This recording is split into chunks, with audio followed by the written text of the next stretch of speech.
বদরের দিন একজন মুসলমান এক মুশরিককে হত্যা করার জন্য, হামলা করার জন্য পিছন থেকে ধাওয়া করতেছে।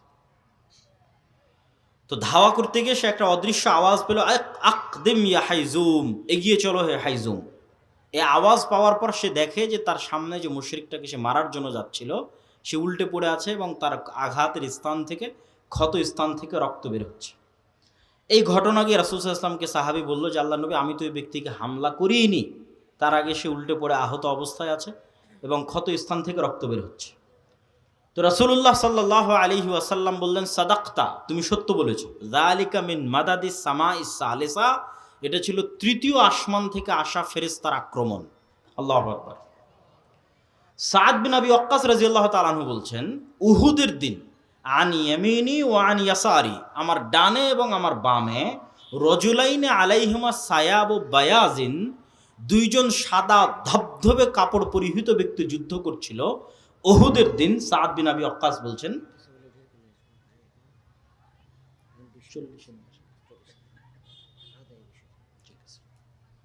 আমার ডানে এবং বামে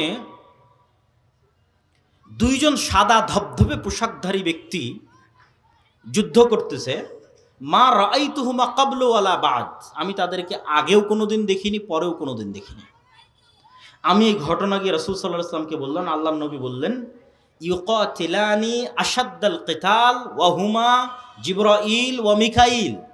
আল্লাহর নবী বললেন, তোমার দুই পাশে যে দুইজন মুজাহিদ সাদা ধবধবে পোশাক পরে যুদ্ধ করতেছিল ভয়ঙ্করভাবে, এরা দুইজন আর কেউ নয়, জিবরাইল এবং মিকাইল। হাদিস সহিহ মুসলিম 2414। আয়েশা রাদিয়াল্লাহু তাআলা আনহা বলছেন, রাসূলুল্লাহ সাল্লাল্লাহু আলাইহি ওয়াসাল্লাম লাম্মা রাজা রাসূলুল্লাহ সাল্লাল্লাহু আলাইহি ওয়াসাল্লাম মিনাল খান্দাক, আল্লাহর নবী খন্দকের দিন যুদ্ধ থেকে ফিরে এসেছেন। খন্দকে মক্কা এবং তার আশেপাশের আরব গোত্রগুলো একত্রিত হয়ে 1 মাস ব্যাপী মদিনাকে ঘিরে রেখেছিল। পরে বিশাল ঝড়ে সব ছত্রভঙ্গ হয়ে গেছে। তো আল্লাহর নবী এটাকে বিজয় মনে করে ঘরে ফিরে এসেছেন, অস্ত্র রেখে দিয়েছেন, গোসল করতে যাবেন। তো জিব্রাইল এসে বলছেন, ওয়াজাআতা সিলাহ ওয়াল্লাহি মা ওয়াজাআনা, আপনি অস্ত্র রেখে দিয়েছেন, আমরা তো অস্ত্র রাখিনি। জিব্রাইল কেন অস্ত্র রাখেনি?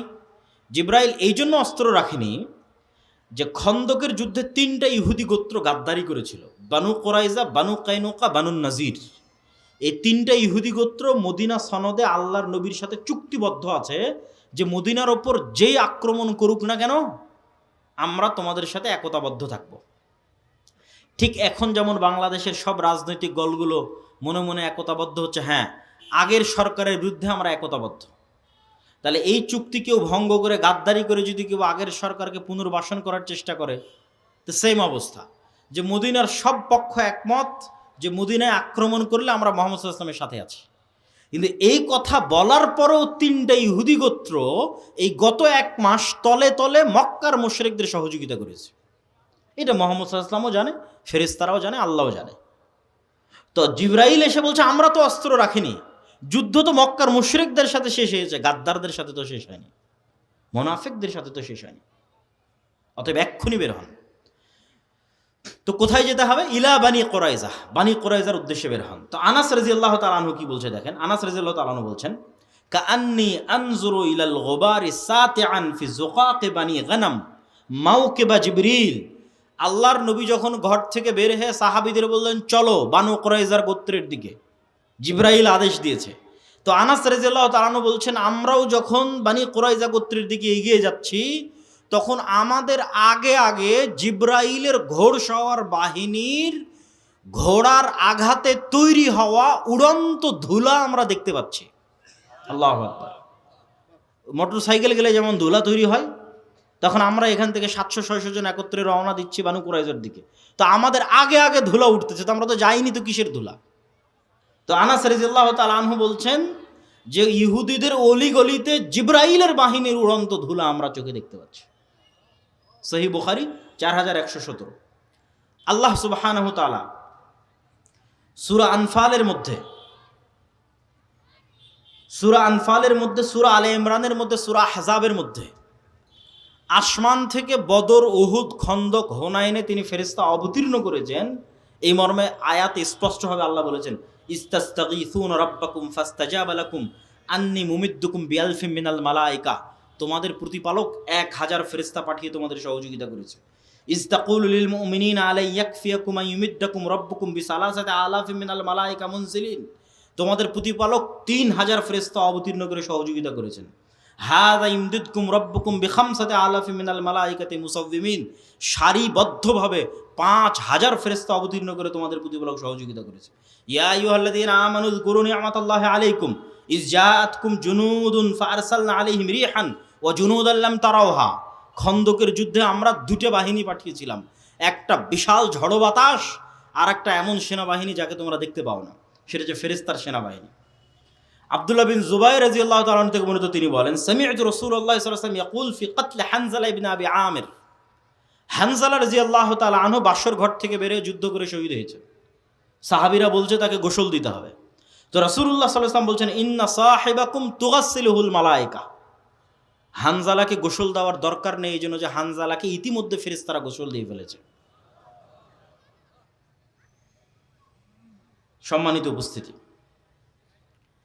আরো অসংখ্য হাদিস রাসূলুল্লাহ সাল্লাল্লাহু আলাইহি ওয়াসাল্লামের জীবদ্দশায় ফেরেশতাদের সংক্রান্ত পেশ করা যাবে। রাসূলুল্লাহ সাল্লাল্লাহু আলাইহি ওয়াসাল্লাম একদিন বসে আছে এরকম মাজমায়, একজন অপরিচিত ব্যক্তি আসলেন, এসে আল্লাহ নবীকে জিজ্ঞেস করছে ইসলাম কি বলেন, ঈমান কি বলেন, ইহসান কি বলেন। সাহাবীরা বলছে ওর চেহারায় সফরের আলামত নাই এবং আমরা কোনোদিন দেখিনি। এখনকার মদিনা যত ছোট, সেই কালের মদিনা আরও ছোট, হাতে গোনা যায় একটা গ্রামের মানুষকে। এক গ্রামের সবাই সবাইকে চিনে, 500-600 মানুষ, 500-600 ঘর, সবাই চিনে। তা আমরা চিনিও না, আর এই তো বিমান আর রকেটের সফর নয়, মরুভূমির সফর, সফরের আলামতও নাই। একদম ইস্ত্রি করা সাদা ধবধবে জামা গায়ে দিয়ে আসলে যেমন হয়, আমরা তো গাড়িতে আসছি, তবুও কত সফরের আলামত গায়ে লেগে আছে। তো যখন জিজ্ঞেস করে শেষে বিদায় নিয়ে চলে গেল, তখন রাসূল জিজ্ঞেস জানো কে ছিল? তো বলে না, আপনি এবং আল্লাহ ভালো জানে। তো বলে জিবরাইল এসেছিল তোমাদেরকে দিন শেখানোর জন্য। তাহলে ওনারা স্বচক্ষে ফেরেশতাদের দেখতেছে, ফেরেশতাদের অস্তিত্বকে স্বচক্ষে দেখছে, ফেরেশতাদের অস্তিত্বের প্রভাব স্বচক্ষে দেখছে, স্বচক্ষে অনুভব করছে। রাসূলুল্লাহ সাল্লাল্লাহু আলাইহি ওয়াসাল্লাম বলছেন আজকে জিবরাইল আসেনি। কেন আসেনি? বাড়িতে মূর্তি এই জন্য, ছবি এই জন্য। ছবি সরাও, জিবরাইল আসবে। লা ইয়াদখুলুল মালায়েকাতু ফি বাইতিন, ওই বাড়িতে ফেরেশতা প্রবেশ করে না যেই বাড়িতে কুকুর আছে আর ছবি আছে। রাসূলুল্লাহ সাল্লাল্লাহু আলাইহি ওয়াসাল্লাম বলছেন যে জিবরাইল আমাকে এত বেশি পরিমাণে মিসওয়াক করতে বলে, আমার মুখের গন্ধে জিবরাইলের কষ্ট হয়। আমার এবং আপনার কাছে মনে হয় কোনো গন্ধ নাই, কিন্তু ওই যে কুকুরের ঘ্রাণ শক্তি বললাম সূক্ষ্ম, তা আমার এবং আপনার কাছে মনে হচ্ছে কোনো গন্ধ নাই, কিন্তু এই মানবিক গন্ধই ফেরেশতাদের কষ্ট দেয়। তাহলে মুহাম্মদ সাল্লাল্লাহু আলাইহি ওয়াসাল্লামের পবিত্র মুখের গন্ধ যদি ফেরেশতারা কষ্ট পায়, তাহলে যে সারাদিন বিড়ি আর সিগারেট খাচ্ছে ওর কাছে ফেরেশতা থাকবে না শয়তান থাকবে? আবার বলেন, ওর কাছে ফেরেশতা থাকবে না শয়তান থাকবে? শয়তান। ফেরেশতা থাকার কোনো সুযোগ নাই। ও শয়তানের বন্ধু এবং শয়তানের গোলাম। ওর অন্তরের রূহ মারা গেছে, ওর মুখের রূহ মারা গেছে, এই নূর মারা গেছে, নাই। এটা চোখের পাওয়ার যেমন সত্য, ওই নূরের অস্তিত্ব তেমন সত্য। কানের শ্রবণ শক্তির পাওয়ার যেমন সত্য, ওই নূরের অস্তিত্ব তেমন সত্য। ওর হৃদয়ের নূরের অস্তিত্ব তেমন সত্য। সম্মানিত উপস্থিতি, তাহলে সাহাবায়ে কেরাম গায়েবের উপর কঠোর থেকে কঠোর ঈমান রাখতেন। এই জন্য তারা কখনো দুনিয়ামুখী ছিলেন না, এই জন্য তারা কখনো ইসলামের বিজয়ের জন্য কম্প্রোমাইজ করেননি, কম্প্রোমাইজের আদর্শকে তারা অবলম্বন করেননি। কেননা তারা ঈমান বিল গায়েব ইয়াকিনের পর্যায়ে ছিল। আর আমাদের ঈমান বিল গায়েব নাই, এই জন্য আমাদের আজকে এই দশা। আপনাকে বুঝানোর সুবিধার্থে যদি আরও স্পষ্ট করে বলি যে মূসা আলাইহিস সালাতু ওয়াস সালাম তৎকালীন ফেরাউনের কাছে দুনিয়াবী শক্তিতে যতটা দুর্বল ছিল, আজকের ফিলিস্তিনের গাজার মানুষ অতটা দুর্বল নয় ইসরায়েলের কাছে। আরও যদি ঘুরিয়ে বলি, আজকের ইসরায়েলের কাছে ফিলিস্তিনের গাজার মানুষ যত দুর্বল, আজ থেকে 3000-4000 বছর আগে ফেরাউনের কাছে মূসা আলাইহিস সালাম তার চেয়ে শতগুণে বেশি দুর্বল ছিলেন দুনিয়াবী দিক থেকে, দুনিয়াবী শক্তি ক্ষমতার দিক থেকে। আরও যদি বুঝানোর জন্য বলি, আজ থেকে 1400 বছর আগে মুহাম্মদ সাল্লাল্লাহু আলাইহি ওয়াসাল্লাম এবং তার সাহাবীরা আবু বকর, ওমর, ওসমান, আলী রাদিয়াল্লাহু তাআলা আনহুম, খালিদ বিন ওয়ালিদ, আমর ইবনুল আস, তারা পারস্য এবং রোমান সাম্রাজ্যের তুলনায় যতটা দুর্বল ছিল, আজকের সারা বিশ্বের মুসলমানেরা আমেরিকা ইউরোপের তুলনায় অতটা দুর্বল নয়। আরও সহজ করে বলি, আজকের সমগ্র বিশ্বের মুসলমানেরা আমেরিকা এবং ইউরোপের দুনিয়াবী শক্তির তুলনায় যতটুকু দুর্বল, তার চেয়ে শতগুণ দুর্বল ছিল মুহাম্মদ সাল্লাল্লাহু আলাইহি ওয়াসাল্লাম এবং তার সাহাবীরা, খালিদ বিন ওয়ালিদ এবং আমর ইবনুল আসেরা দুনিয়াবী শক্তির তুলনায় তৎকালীন রোমান এবং পারস্যের কাছে শতগুণ বেশি দুর্বল ছিল। তাহলে ওরা জিতলো কেমনে? ওদের জয় লাভের মূল রহস্য দুনিয়াবী নয়, কেননা দুনিয়াবী শক্তিতে এটা মোকাবেলা সম্ভব নয়। ফেরাউনের শক্তির সামনে মুসার শক্তি জিরো দুনিয়াবী শক্তিতে, সুতরাং বিজয় সম্ভব নয়। রোমান এবং পারস্য সাম্রাজ্যের শক্তির সামনে মুসলমানদের শক্তি জিরো, এখানে বিজয় সম্ভব নয়। আজকে মুসলমানদের শক্তি থাকার পরও মুসলমানদের বিজয় নাই কেন? খালিদ বিন ওয়ালিদ, আমর ইবনুল আস এরা বদর, উহুদ, খন্দকে স্বচক্ষে ফেরেশতাদের সহযোগিতা দেখেছে, যে কিভাবে ফেরেশতা নেমে এসে যুদ্ধ করে মুহাম্মদ সাল্লাল্লাহু আলাইহি ওয়াসাল্লামের পক্ষে। আল্লাহর শক্তি এবং আল্লাহর ক্ষমতার উপর অগাধ আস্থা। ফলত যখন এরা যুদ্ধের ময়দানে অবতীর্ণ হয়েছে, তখন দুনিয়াবী শক্তির উপর ভরসা না আল্লাহর সাহায্য সহযোগিতার উপর ভরসা? আল্লাহর সাহায্য এবং সহযোগিতার উপর ভরসা। এই জন্য যুদ্ধের মাঠেও সালাত আদায়ের আদেশ, কেননা সালাত হচ্ছে পৃথিবীর সবচেয়ে বড় টেকনোলজি। আল্লাহ সুবহানাহু ওয়া তাআলার সাহায্যকে পৃথিবীতে টেনে নিয়ে আসতে পারে। বুঝার জন্য টেকনোলজি বলতেছে, যাতে বুঝার সুবিধার্থে হয়, আপনার ভাষা যাতে আপনার কাছে বুঝার সুবিধার্থে হয়, যে আল্লাহর সাহায্য পৃথিবীতে টেনে নিয়ে আসবে। এর সবচেয়ে শক্তিশালী টেকনোলজি হচ্ছে সালাত। তো এই জন্য যুদ্ধের মাঠেও সালাত আদায় করো, কারণ দুনিয়াবী শক্তির কোনো কথা নাই। দুনিয়ার লজিকে তো সবাই মিলে ফায়ার করার কথা, বোমা বর্ষণ করার কথা, গুলি করার কথা, তীর চালানোর কথা, তরবারি চালানোর কথা, কিন্তু আল্লাহর লজিকে না। একদল যুদ্ধ করবে আর একদল সালাত আদায় করবে, কেননা ওইটার মাধ্যমে গায়েবী মদদ পৃথিবীতে নেমে আসবে, অদৃশ্য শক্তির মদদ পৃথিবীতে নেমে আসবে। দুনিয়াবী শক্তি দিয়ে মুসলমানদের বিজয় সম্ভব নয়। তো আজকের মুসলমানদের সমস্যা হচ্ছে, এরা না আল্লাহর উপর ভালোভাবে বিশ্বাস স্থাপন করে, না আল্লাহর শক্তি এবং ক্ষমতা সম্পর্কে জানে, না ফেরেশতার উপর কোনো বিশ্বাস আছে। আপনি নিজে চিন্তা করেন যে আজকে সাহাবীদের যে ঘটনাগুলো তুলে ধরলাম, এইটাতে কি মনে হয় যে সাহাবীরা ফেরেশতাকে কেমন বিশ্বাস করতেন, আর আমি এবং আপনি ফেরেশতাকে কেমন বিশ্বাস করি যে না ফেরেশতা আছে? শুধু তো মুখে বলেছে আমানতু বিল্লাহি ওয়া মালাইকাতিহি, ঈমান আনছে আল্লাহর উপর, ঈমান আনছে ফেরেশতার উপর। কি ওই ঈমান কিসের ঈমান? যদি আল্লাহ এবং আল্লাহর শক্তি, আল্লাহর ক্ষমতা, আল্লাহর সাহায্য, গায়েবী মদদ, ফেরেশতার অস্তিত্ব, নূরের অস্তিত্ব, এগুলোর উপর যদি মুসলমানদের বিশ্বাসই থাকতো, তাহলে মন্দির পাহারা দিয়ে ভোট নেওয়া লাগতো না। যখন এগুলোর উপর বিশ্বাস নাই, তখন দুনিয়াবী লজিকে বিজয় অর্জন করতে হবে। দুনিয়াবী লজিকে মুসলমানদের বিজয় হবে না, মুসলমানদের বিজয় গায়েবী মদদই হবে। মুসা আলাইহিস সালাতু ওয়াস সালামকে আল্লাহ সুবহানাহু ওয়া তাআলা শিখিয়েছেন যে তুমি যা দেখো, দুনিয়ার মানুষ যা দেখে তা বাস্তব নয়, কেন এগুলো আল্লাহর নূরের পর্দা দিয়ে ঢাকা আছে। এর আড়ালে সকল কার্যকরণের সূত্রের মালিক আল্লাহ সুবহানাহু ওয়া তাআলা, মুসাব্বিবুল আসবাব, একচ্ছত্র সকল কার্যকরণের সূত্রের মালিক তিনি, সবকিছুকে সেকেন্ডে পরিবর্তন করে দিতে পারেন। তো তুমি যেই লাঠি দিয়ে গত 30-40 বছর, মুসা আলাইহিস সালামের বয়স যদি 40 বছর হয়, তাহলে যেই লাঠি দিয়ে তুমি গত 30 বছর যাবৎ গাছের পাতা পেড়েছো, যেই লাঠি দিয়ে তুমি নদীর এবং খাল অতিক্রম করে গেছো লাফ দিয়ে পার হয়ে, তোমার এতদিন থেকে যে লাঠিটা তোমার সাথে আছে, ওই লাঠিকে আমি সাপ বানিয়ে দিচ্ছি, যাও। বাহির থেকে নিয়ে আসা কোনো লাঠি নয়, যেটা উনি গত 15-20 বছর থেকে নিজের সাথে বহন করছে, সেই লাঠি। আল্লাহ বাহির থেকে একটা লাঠি দিল, দিয়ে বলো যে এই দেখো এটা লাঠি, এটাকে আমি সাপ বানিয়ে দিয়েছি না। তুমি যে লাঠি 15-20 বছর থেকে বহন করছো, ওই লাঠিকে সাপ বানিয়ে দিলাম। তুমি একদিন থেকে জানো যে এটা লাঠি। যাতে তুমি ভালোভাবে শিখো যে ফেরাউনের যা দুনিয়াবি শক্তি আছে এগুলো সমান জিরো। যেটা ইসলামের একটা কালিমা আছে, লা হাওলা ওয়ালা কুওয়াতা ইল্লা বিল্লাহ। নেই কোনো শক্তি, নেই কোনো ক্ষমতা, আল্লাহর শক্তি, আল্লাহর ক্ষমতা ছাড়া।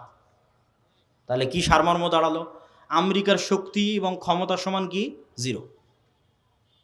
এই বিশ্বাস যেই দিন অর্জন করতে পারবেন ইয়াকিনের লেভেলে, সেই দিন আপনার ইমান সাহাবীদের ইমানের কাছাকাছি হবে। ইসরায়েলের দুনিয়াবি ক্ষমতা এবং দুনিয়াবি শক্তি সমান যখন আপনি মানসিকভাবে মেন্টালি ফিল করতে পারবেন খুব ভালোভাবে যে না, এই শক্তি এই ক্ষমতা সমান হচ্ছে জিরো। লা হাওলা ওয়ালা কুওয়াতা ইল্লা বিল্লাহ। পৃথিবীতে শক্তি এবং ক্ষমতা যদি একমাত্র থাকে সেটা কার? আল্লাহ সুবহানাহু ওয়া তাআলার। ইমানের মাত্রা যেদিন এই লেভেলে পৌঁছে যাবে, ইমানের মাত্রা অনুযায়ী হেল্প আসবে। ইমানের মাত্রা আরও লেভেলে পৌঁছলে আবার ফেরেশতা নেমে আসবে। বাধা তো নাই ফেরেশতা নামতে। ফেরেশতা নামতে বাধা নাই, তার প্রমাণ কোথায়? রাসূলুল্লাহ সাল্লাল্লাহু আলাইহি ওয়াসাল্লাম বলছেন, দাজ্জাল পৃথিবীর সব শহরে যাবে। মক্কা মদিনায় যখন ঢোকার চেষ্টা করবে তখন মক্কা মদিনার প্রত্যেকটা প্রবেশ পথে ফেরেশতা উন্মুক্ত তরবারি হাতে দাঁড়িয়ে থাকবে। ঈসা আলাইহিস সালাতু ওয়াস সালাম ফেরেশতার ঘাড়ে হাত দিয়ে দুনিয়াতে নেমে আসবে। তো মানুষ তো দেখবে ফেরেশতাকে, ফেরেশতার ঘাড়ে হাত দিয়ে নেমে আসে। তো ফেরেশতা নেমে আসতে কোনো বাধা নাই, কিন্তু ওই লেভেলের ইমানই নাই তো আসবে কোত্থেকে? ওই লেভেলের ইয়াকিন নাই, তাহলে আসবে কোথায় থেকে? সম্মানিত উপস্থিতি, মুসলমানদেরকে আল্লাহ সুবহানাহু ওয়া তাআলা পৃথিবীর সবচেয়ে শক্তিশালী টেকনোলজি এটা মুসলমানদের দিয়েছে, সেটা যে সাউন্ড টেকনোলজি। এটাও বুঝার সুবিধার্থে বলতেছে, যাতে ধারণ করতে পারেন আমার কথাটাকে যে আমি কি বলতেছি। আল্লাহ সুবহানাহু ওয়া তাআলা পৃথিবীকে সৃষ্টি করেছেন আওয়াজ দিয়ে, কুন ফায়াকুন, হও হয়ে যাও। আল্লাহর আওয়াজ যথেষ্ট। আল্লাহ সুবহানাহু ওয়া তাআলা পৃথিবীকে ধ্বংস করবেন আওয়াজ দিয়ে। ইসরাফিল যখন বাঁশিতে ফুঁ দিবে আওয়াজ তৈরি হবে, ওই আওয়াজ আকাশ বুঝতে পারবে, ওই আওয়াজ সূর্য বুঝতে পারবে, ওই আওয়াজ চন্দ্র বুঝতে পারবে। এগুলো আওয়াজ রিসিভ করা মাত্র চূর্ণ বিচূর্ণ হয়ে যাবে, কেন ওইভাবে সেট আপ করা আছে, ওইভাবে ইনস্টল করা আছে। আমার গায়ের এই জামারও আওয়াজ বুঝার সক্ষমতা আছে, এই মাইকেরও আওয়াজ বুঝার সক্ষমতা আছে, কিন্তু কোন আওয়াজ বুঝে আমি জানি না। আল্লাহ সুবহানাহু ওয়া তাআলা সাউন্ড টেকনোলজির কিছু জ্ঞান সুলাইমান আলাইহিস সালাতু ওয়াস সালামকে দিয়েছিলেন। পিঁপড়াও কিছু বলে আমি বুঝি না, গরুও কিছু বলে আমি বুঝি না, সুলাইমান আলাইহিস সালাম বুঝতেন। পাখিও কিছু বলে আমি বুঝি না। তাহলে পৃথিবীর প্রত্যেকটা বস্তু আওয়াজ রিসিভ করে এবং আওয়াজ ছাড়ে। ইউসাব্বিহু লিল্লাহি মা ফিস সামাওয়াতি ওয়া মা ফিল আরজ। আল্লাহর তাসবিহ পাঠ করে, মান নয়। আরবি যারা জানে তারা খুব ভালোভাবে জানে ইউসাব্বিহু লিল্লাহি মা ফিস সামাওয়াতি ওয়া মা ফিল আরজ মানে শুধু যাদের জ্ঞান আছে, যারা কথা বলতে পারে, দুনিয়ার মানুষের লজিক এরা নয়। প্রত্যেকটা জড়বস্তু আল্লাহর তাসবিহ পাঠ করে। তো জড়বস্তু যে আল্লাহর তাসবিহ পাঠ করে আমি যে শুনতে পাই না, আমার শোনার সীমাবদ্ধতা, কিন্তু প্রত্যেকটা বস্তু আওয়াজ বের করে এবং আওয়াজ রিসিভ করে। এই কাগজের আওয়াজ আছে, আওয়াজ বের করে এবং আওয়াজ রিসিভ করে। আপনার কাছে এটা এখন কঠিন মনে হলে আমি একটু সহজ করে দিই, বুঝার সুবিধার্থে সহজ করে দিই। এই কাগজটা আগে কি ছিল? কি ছিল বলেন? আঁশ কি ছিল? হ্যাঁ, কোনো একটা গাছের ছাল বাকলা অথবা তুলা, আমাদের কাপড় তুলা ছিল, ওটা কোথায় ছিল? গাছে ছিল, তাই না? এবার গাছ যখন দেখবেন তখন আপনার ব্রেনে কাজ করবে যে গাছের জীবন আছে, এটা তো বোঝা যায়। গাছের জীবন আছে এটা বোঝা যায় না?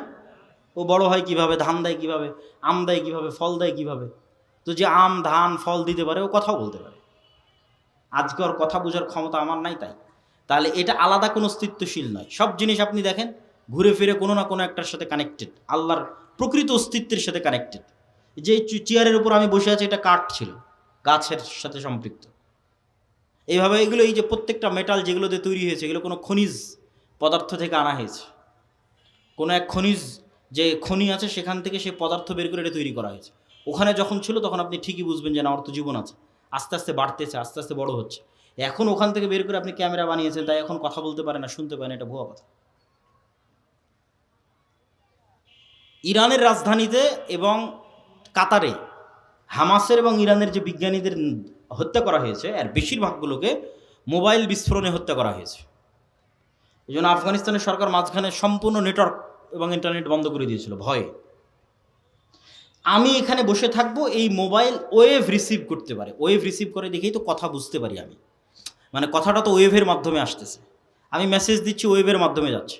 তো যখন কোনো এক লেভেলের ওয়েভ ছাড়বে, যেই লেভেলের ওয়েভ ছাড়লে এটা এখানেই বিস্ফোরণ হয়ে যাবে। এই টেকনোলজি ইসরায়েল অর্জন করেছে। তো ঠিক যেমন এই মোবাইল আজকের আধুনিক প্রযুক্তিতে ওয়েভ রিসিভ করতে পারে, আল্লাহ সুবহানাহু তাআলার মাধ্যমে এই মোবাইল আওয়াজও রিসিভ করতে পারে।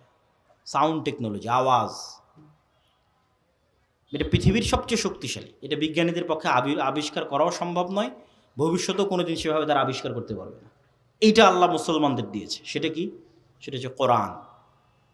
কোরআন কার সাউন্ড, কার আওয়াজ? এটা আল্লাহর আওয়াজ, সাউন্ড।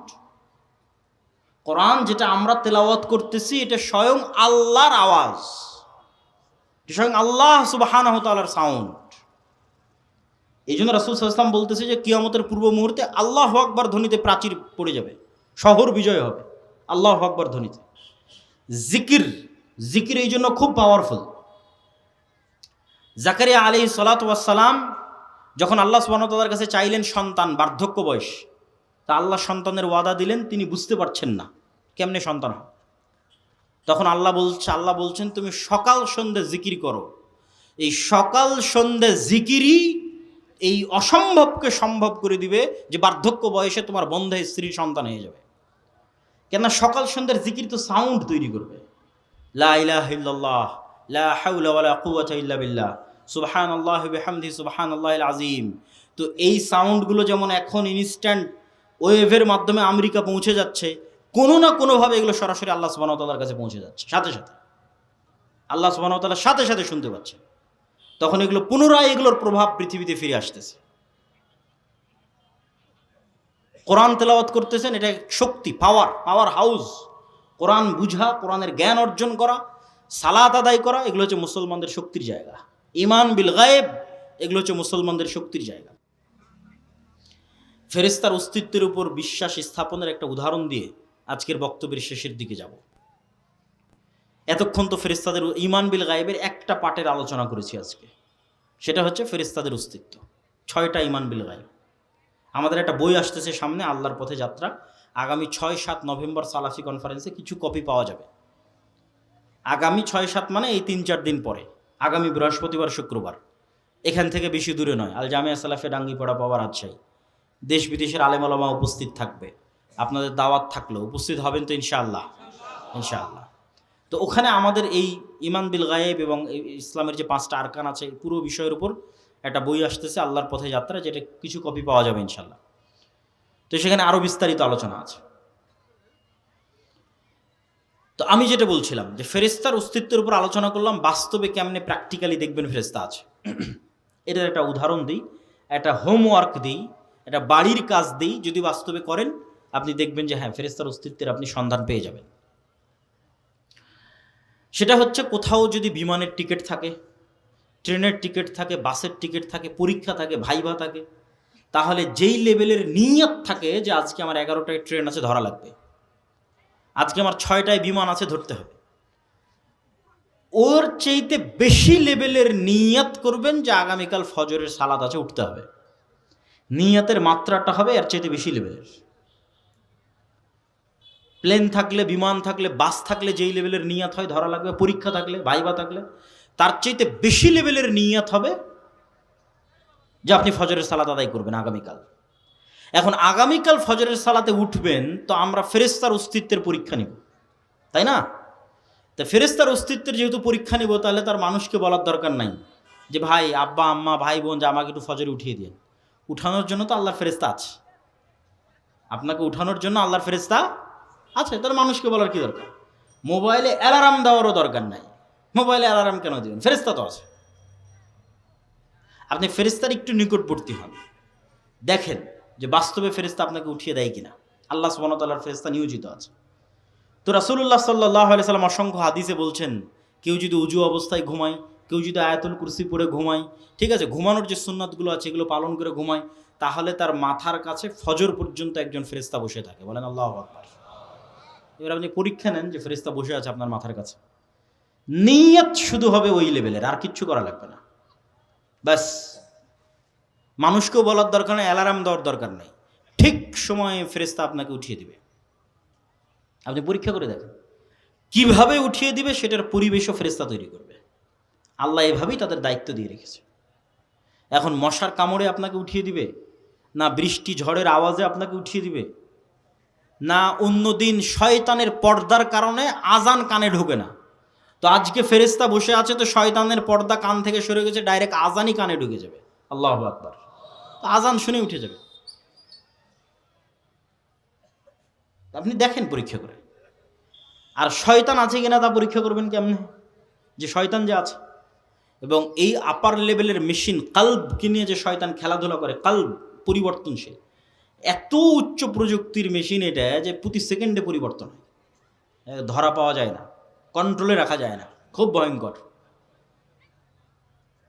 তো আপনি 2 রাকাত সালাত আদায়ের নিয়ত করেন যে না 2 রাকাত সালাত আদায় করব, খুব কঠোর প্রস্তুতি নিয়ে, একদম ভয়ঙ্কর সিদ্ধান্ত নিয়ে 2 রাকাত সালাতে দুনিয়ার কোনো কথা মনে করব না। উজু করে নতুন জামা কাপড় গায়ে দিয়ে একাই এক আলাদা ঘরে লাইট বন্ধ করে দিয়ে, কোনো রকমের ডিস্ট্রাকশন নাই, মনোযোগ বিচ্ছিন্ন হতে পারে এরকম কিছু নাই, ফোন নাই, কিচ্ছু নাই, ছেলে মেয়ে নাই, নির্জন এলাকায় চলে গেছে। 2 রাকাত সালাত আদায় করবেন যেন দুনিয়ার কথা মনে না পড়ে। এবার 2 রাকাত সালাতে দাঁড়ানোর 5-10 সেকেন্ডের মধ্যেই আপনার অজান্তেই দুনিয়ার কথা ভেতরে ঢুকে গেছে, আপনি ধরতে পারেননি কিন্তু এখনো। 2-5 সেকেন্ড, 10 সেকেন্ড, 20 সেকেন্ড যাওয়ার পর আপনার মনে পড়ছে, আরে আজকে তো সালাতে দাঁড়িয়েছিলাম, দুনিয়ার কথা মনে করবো না, তো মনে তো করা শুরু করে দিচ্ছে। ঘটনা কি? এটাই শয়তান। রাসূল সাল্লাল্লাহু আলাইহি ওয়াসাল্লাম বলছেন ইখতালিসুহু শাইতান, শয়তান সালাতের মধ্যে মানুষের অন্তরকে ছিনিয়ে নিয়ে চলে যায় আর একদিকে, এটাই শয়তান। তাহলে শয়তানের অস্তিত্ব, ফেরেশতার অস্তিত্ব আপনার ছেলের চেয়েও সত্য, আপনার বাবা মায়ের চেয়েও সত্য। আপনার বাড়িতে আপনি কাকে জায়গা দিয়েছেন সেটা চিন্তা করেন।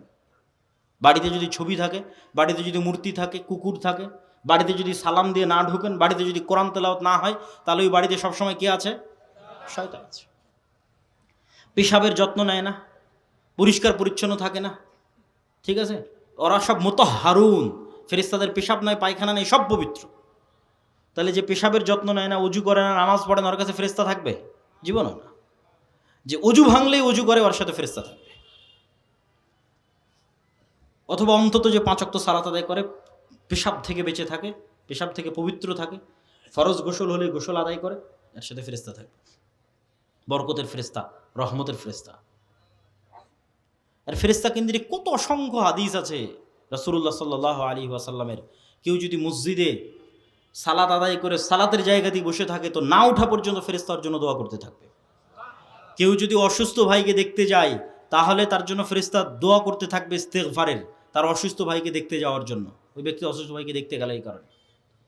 কেউ যদি জুমার দিন মসজিদে যায়, তাহলে ফেরেশতারা দরজায় বসে থাকে, কে আগে আসতেছে তার নাম লেখার জন্য। তারপরে যখন খতিব সাহেব মেম্বারে উঠে, তখন খাতা বন্ধ করে দিয়ে তারাও বক্তব্য শোনার জন্য বসে যায়। কোথাও যখন মানুষ একত্রিত হয় আল্লাহর নাম উচ্চারণ করার জন্য, তখন পৃথিবীতে কিছু ফেরেশতা আছে 24 ঘন্টা ভ্রমণ করতেছে, কে কোথায় আল্লাহর জিকির করতেছে, স্মরণ করতেছে, ওরা তখন ওখানে একত্রিত হয়ে যায়। আল্লাহ যদি চায়, আমাদের নিয়ত যদি ঠিক থাকে, তাহলে এখানেও হাজার হাজার শত শত ফেরেশতা আছে। সম্মানিত উপস্থিতি, এই জন্য ঈমান বিল গায়েবকে মজবুত করতে হবে, ইয়াকিনের লেভেলে নিয়ে যেতে হবে। অদৃশ্যের উপর বিশ্বাস, আল্লাহর উপর বিশ্বাস, আল্লাহর নূরের উপর বিশ্বাস, ফেরেশতার উপর বিশ্বাস, পরকালের উপর বিশ্বাস। পরকাল মানে মৃত্যুর পর পুনরুজ্জীবন, এটাই পরকাল।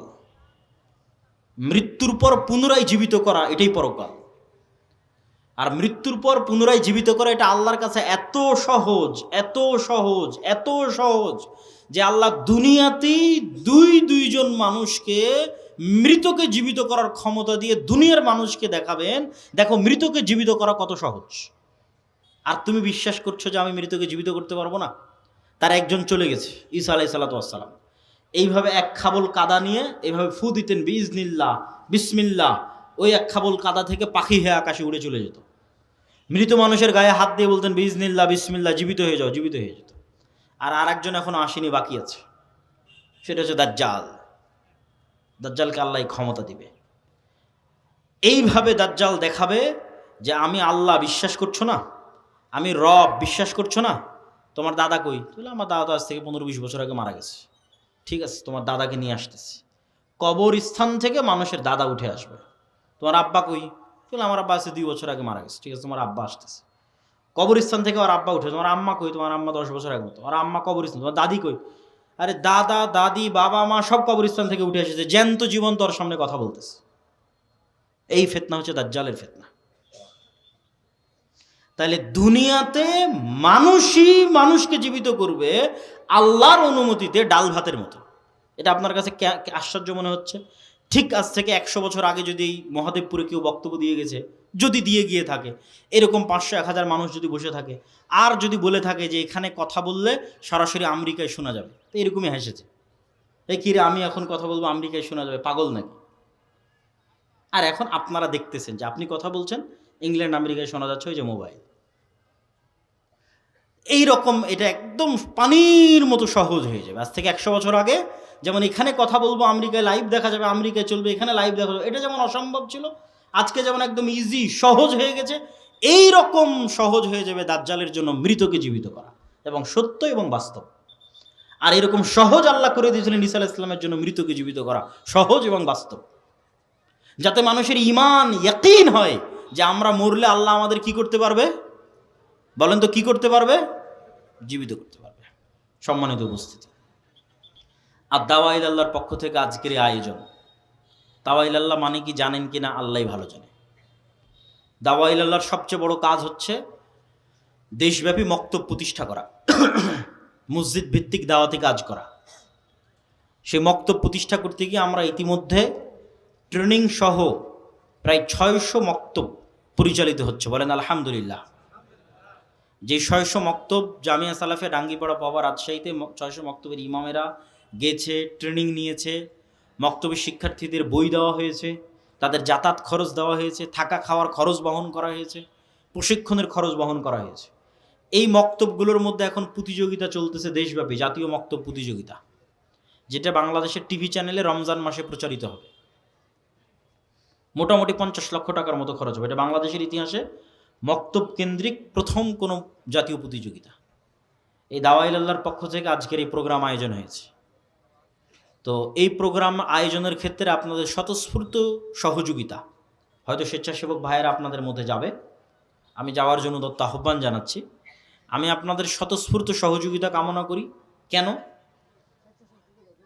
যেমন পৃথিবীতে প্রত্যেকটা কাজের পাল্টা প্রতিক্রিয়া থাকে, এই প্রত্যেকটা কাজের প্রতিক্রিয়া আপনি কিয়ামতের মাঠে পাবেন। পৃথিবীতে কোনো কিছু হারায় না।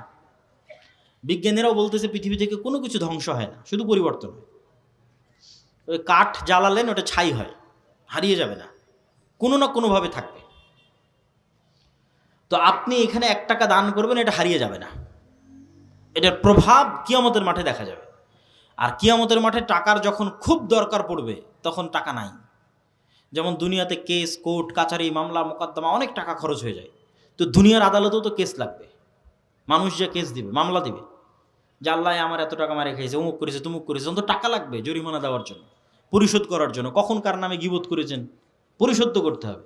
যদি টাকা না থাকে তাহলে ওর গুনাহের ভাগ নিয়ে পরিশোধ হতে হবে।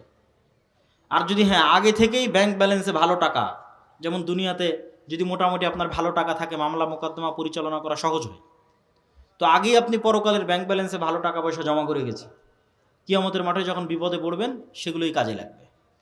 আর দুনিয়ার ব্যাংক ব্যালেন্সে টাকা রাখলে আর কতটুকুই বা বাড়বে? আল্লাহর কাছে টাকা রাখলে আল্লাহ সুবহানাহু ওয়া তাআলা 1 গুণ, 10 গুণ, 700 গুণ, তার চাইতেও বেশি আল্লাহ সুবহানাহু ওয়া তাআলা বাড়াতে পারে। আল্লাহু আকবার। তাই পরকালে আমাদের খুব টাকা পয়সার দরকার হবে, খুবই, কিন্তু সেটা ওখানে আর উপার্জন করার সুযোগ হবে না, এখান থেকেই ব্যবস্থা করে যেতে হবে। এই জন্য আল্লাহ সুবহানাহু ওয়া তাআলা বলেছে আমি বিক্রি করে দিয়েছি জান্নাতকে, যারা জীবন দিয়ে দিয়েছে তাদের কাছে, আর যারা টাকা দিয়ে জান্নাত কিনেছে তাদের কাছে। এই দুইজনের কাছে জান্নাত বিক্রি, আল্লাহ সুবহানাহু ওয়া তাআলা জান্নাত বিক্রি করে